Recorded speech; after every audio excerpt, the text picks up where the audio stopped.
Yes, you're welcome to Restore Bridge Academy. My name is Kiden Sarah, and I'll be taking you through entrepreneurship.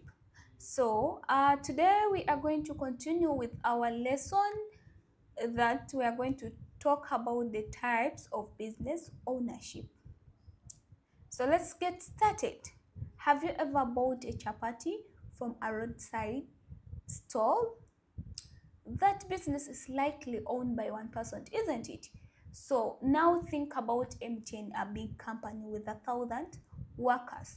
Who do you think? How many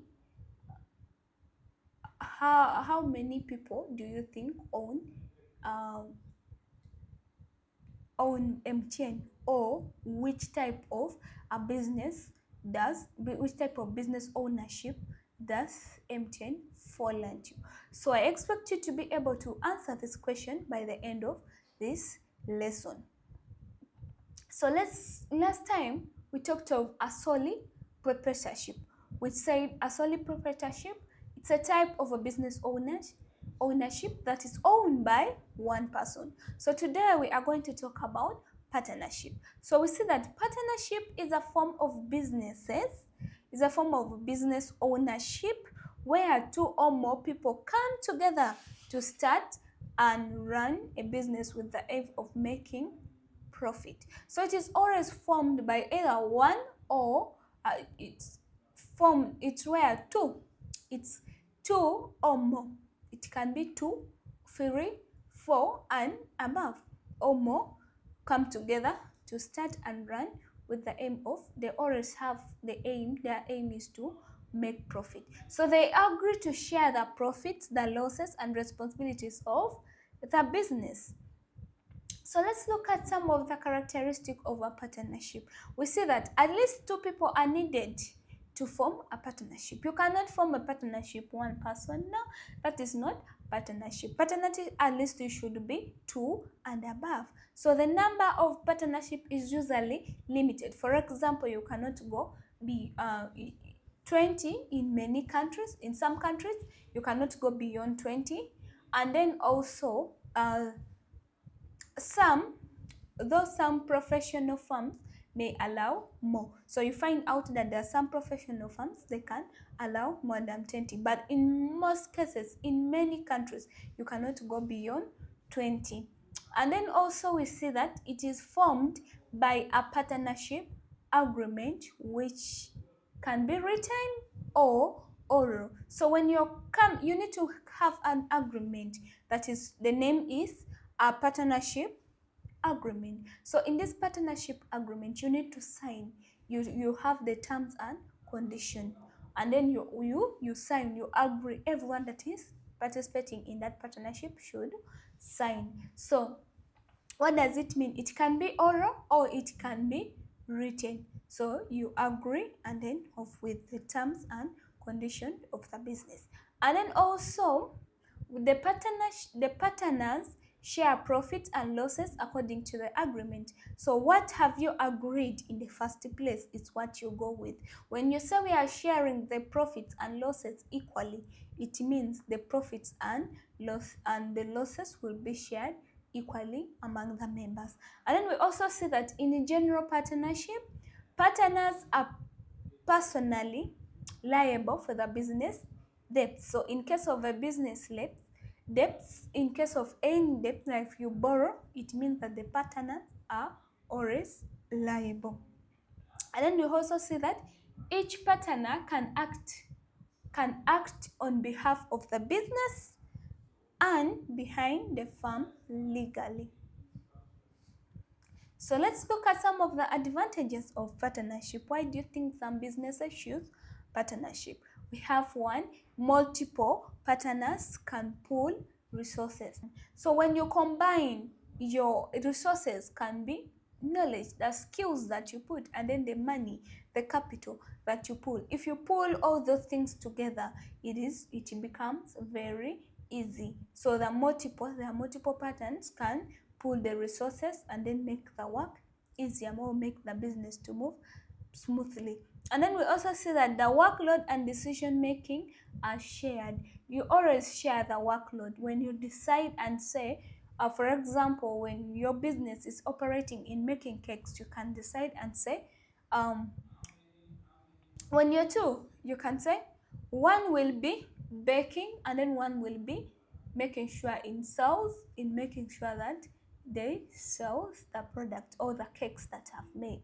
And then also we see that there is different patterns bring different expertise. We find out that there are different people, we are different, we were created differently. So there are some people, they are better in doing this, they are very expert in when you're making cakes. There are some people that are very expert in baking these cakes, and then there are some they are very expert in selling. They have that customer care. So the one that has customer care will always participate in, will bring their expertise in that. So we also see that less legislated, less regulated compared to companies. It is always less regulated compared to companies. And then we also see that consultation among patterns can lead to sound decision. When you consult among patterns, people have different ideas. You come with different ideas, you can lead to a sound decision. So having looked at the advantages, also partnership has disadvantages. So one, it is a limited unlimited liability. It means that there is the share in case of any debt, it is already shared with all the partners. And then we also see that there is disagreement. Disagreement here we mean because the decision is not made by one person. In case of when you reach to sharing of profits, there are some people they may have misunderstanding in sharing of these profits. And then we also see that limited lifespan. In case of one person died, it may lead to dissolution of this partnership. And then also we have lack of secrecy. There is no secret in business, in this partnership, in this form of business ownership, whereby because everything that belongs to the business might be shared, or everyone is supposed to be informed. Everyone that is participating in that partnership should be informed of all the information that is pertaining to the business. And then we also see that there is shared profits. The profits, if you make little profits, you have to share it equally. If you agree to share it equally, it means that you share it equally. At the end of the day, you're getting very little money, very little amount of money. So those are some of the disadvantages of partnership. So let's look at another type of a business ownership. We have the cooperative society. So when we talk about cooperative society, we mean that the cooperative society is a voluntary association of people who come together to meet their common economic, social, or cultural needs through a jointly owned and democratically controlled enterprise. So the main aim is to serve members, not to minimize profit. So the main aim of cooperative is not to make profits, but they are to serve the members. So let's look at some of the characteristics of a cooperative societies. We see that open to all who meet the requirements. It is very open to all those who meet the requirements. It doesn't require you, or they don't segregate and say, no, you're not supposed to enter. No, as long as you meet the requirement, then you can join this cooperative society. And we also see that one member, one vote, regardless of capital contribution. It doesn't matter how much you've contributed, but then you have to vote one. If they say we are voting with one member, you have to vote as one person. So you don't need to vote many times since you have contributed a lot of, since you have contributed much of the capital. No. So we also see that profits are shared among members based on their participation. They always share these profits among their members basing on their participation, how we have participated in this in this cooperative society. And then also we see that focus is on meeting members' needs, not making profit. They always focus on making making sure that they meet the members' need instead of making profit. So we also see that it must be registered under cooperative law to operate legally. So there is always a cooperative law. So if you're starting up a cooperative society business form, it means that it's supposed to be registered under cooperative laws to operate legally, for you to operate legally.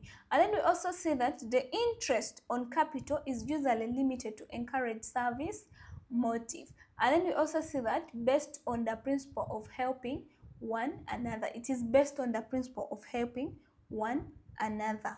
So the advantages, we see that requires fewer legal formalities. It does not require a lot of legal formalities. And then we also see that democratic management encourages fairness. It always encourages fairness. And then we also see that it aims at promoting members' welfare instead of making profit. And then we also see that the members' liability is usually limited to their capital. And then we also see that often receive loans and subsidies from the government. They always get loan from the government, and then the government always give them a subsidies from they always give them a subsidy, that is in terms of taxes. And then also we see that exist independently of changes in membership. So let's look at having looked at the advantages, we also have the disadvantages of this cooperative society. It rely mainly on member contributions, so they don't have any source of capital, any source of where they can get any source of income, unless they rely more on members' contribution. And then also may suffer from poor management or lack of skilled members, since they are using the same. The members that are participating, since they don't, as long as you reach the requirement, they can give you, it is open. So you find out that they may bring in members that are not well, they don't have the skills, and then also they can mislead the management.